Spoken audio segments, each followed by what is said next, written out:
后来继续来到高雄市议会，总是用抽签的方式决定倒一个议员会当就台来质询，结果哪日是爆发着激烈的冲突，再去继续来抽签，民进党有7位来抽到，有议员2天拢抽无到，相当的气愤。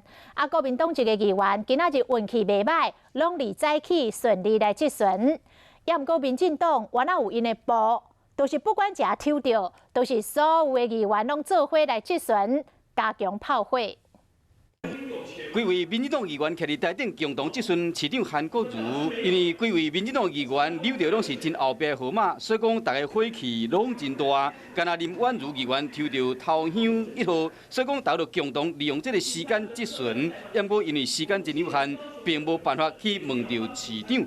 讲到这个用抽签方式来决定，讲敢有质询到市长韩国瑜的机会。那这个议员看法无共款，也毋过市会议员依照这个方式去抽签留口啊。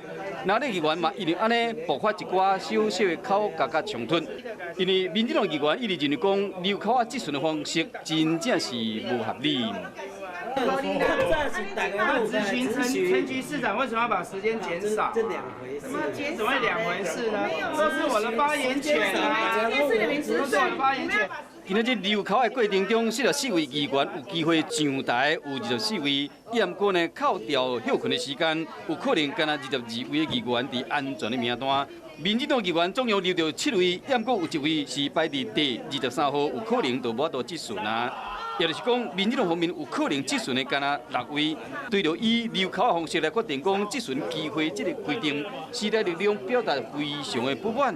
有2位议员准备要提出行政诉讼，要对高雄市议会申请加处分，希望讲用这个方式来提回质询的权利。其中有1位议员2天拢无留到质询的机会。若黄捷是留到第18号，所以讲下晡就有机会质询到市长韩国瑜。